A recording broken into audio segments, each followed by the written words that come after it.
Bapak dan Ibu, kita masuk ke video tutorial berikutnya, di mana pada saat ini saya akan mencontohkan penggunaan pada admin sektor.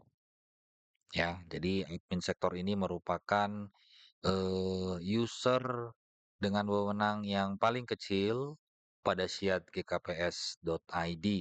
Namun, beberapa kewenangan yang diberikan secara spesifik adalah untuk menambah, mengedit maupun menghapus keluarga maupun anggota jemaat yang ada di masing-masing sektor. Jadi, keunikan dari admin sektor ini adalah dia memiliki wewenang untuk menambah, mengedit maupun menghapus keluarga maupun anggota jemaat. Sementara untuk admin kuria, admin resort, bahkan admin distrik sampai admin sinode itu sama sekali tidak diperkenankan untuk melakukan penambahan biodata keluarga maupun anggota. Jadi fitur yang diberikan hanya untuk melihat datanya saja. Nah, Bapak dan Ibu, di sini saya sudah mencontohkan seorang pengurus sektor 5 di GKPS Padang Bulan Resort Polonia. Sebagai contoh di sini begitu login maka akan ditampilkan statistik secara ringkas di mana pada data jemaat yang tersedia adalah terdiri dari 44 keluarga, 148 total anggota, terdiri dari 77 laki-laki, 71 perempuan, 40 tangga bagal, 4 tangga etek, 2 pengguna. Artinya di sektor ini ada 2 pengguna yang terdaftar, terdiri dari kemudian ada data 11 anggota baptis, 2 anggota sidi, dan 13 jumlah pelayan. Demikian Bapak dan Ibu. Nah, di menu statistik kita akan bisa melihat ya statistik secara ringkas untuk sektor 5 Jericho.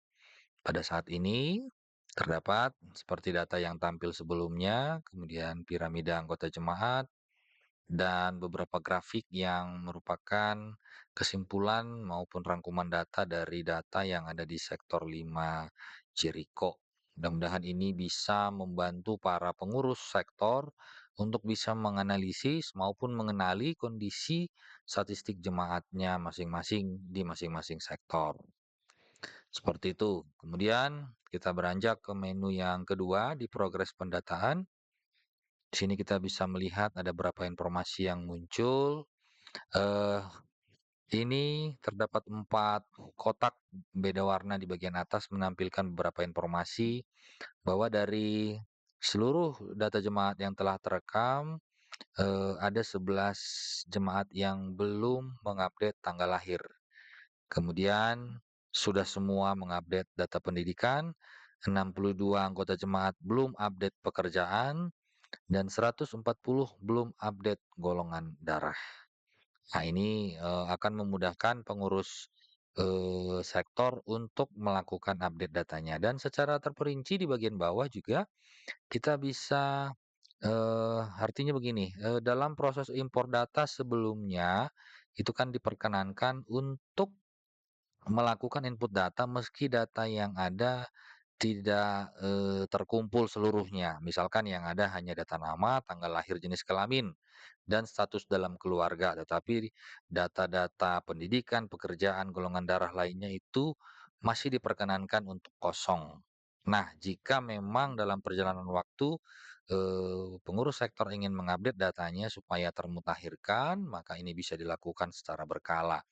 Nah, sistem SIAT memiliki satu fitur untuk mendeteksi, sebagai contoh di sini ada 11 anggota jemaat yang tanggal lahirnya belum tersedia. Nah, maka dia langsung akan menampilkan nama-nama anggota jemaat tersebut dan kita bisa langsung klik tombol update ya. Sebagai contoh di sini di keluarga Situa Darman Saragih terdapat satu orang anggota jemaat yang belum update tanggal lahirnya. Seperti itu. Sebagai contoh lagi, di keluarga Jainal Haloho, ada terdapat 2 anggota keluarga yang belum memiliki data tanggal lahir. Ini bisa kita langsung klik update, dan dia langsung akan menuju data-data yang harusnya terisi. Ya, kemudian kita lakukan pengisian tanggal lahir yang sebenarnya, Sebagai contoh di sini kita isikan tanggal 10, katakan 9.60, kemudian kita update, sudah, kita refresh. Oh, ternyata belum tersimpan. Harusnya ini nanti, kalau sistemnya sudah diperbaiki, ketika tanggal lahir sudah tersimpan, maka, data yang tadi, mohon maaf, nah ini akan otomatis hilang, seperti itu, ya itu proses untuk melakukan update data. Nah, kalau di pendidikan, ya ini sudah nol angkanya, artinya semua anggota jemaat yang ada sudah memiliki data, tingkat pendidikan. Nah, sementara itu ada 62 anggota jemaat juga yang belum mengupdate status pekerjaannya. Nah, sebagai contoh di sini, nah ini beberapa data yang belum terisi ya, sekaligus ya selain pekerjaan, seksinya juga belum ditentukan. Sebagai contoh di sini, coba kita update apakah berhasil. Kita kembali ke pekerjaan.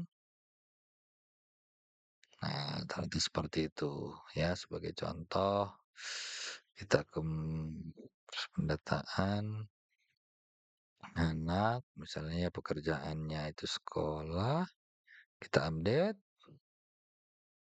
Nah, si data yang tadi sudah kita update otomatis hilang.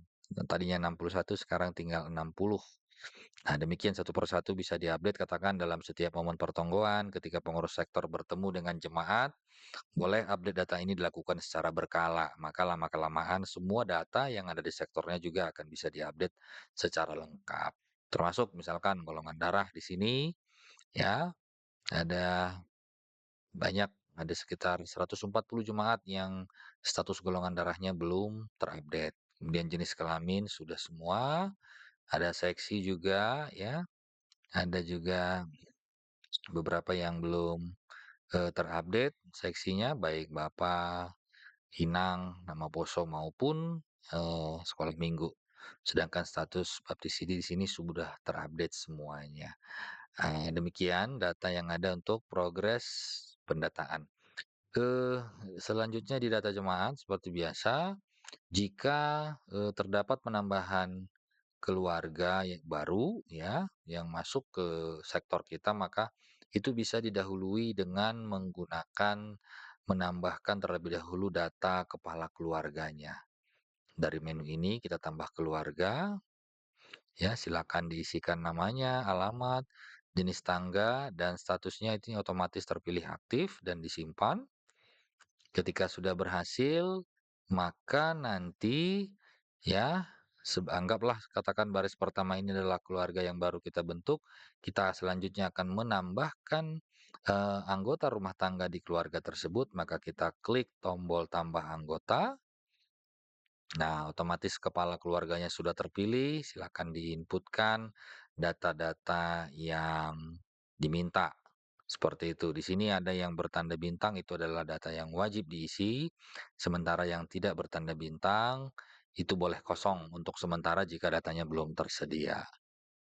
Nah, seperti itu. Jika ingin diedit, ada tombol edit. Ya, jika ingin dihapus ada tombol hapus, tapi harap berhati-hati untuk menggunakan tombol ini jika memang benar-benar tidak dibutuhkan, seperti itu. Dan ini juga bisa kita filter per keluarga untuk menampilkan datanya secara langsung, seperti itu. Ya, itu dia di data jemaat. Kemudian kalau ingin menambahkan anggota keluarga langsung dari menu kelola data keluarga. Kembali kami ingatkan, untuk menambah sebuah data keluarga utuh, maka yang pertama dilakukan adalah menambahkan data kepala keluarganya, tetapi ketika menambah anggota keluarga, maka yang pertama diinput juga adalah data kepala keluarganya juga dengan nama yang sama.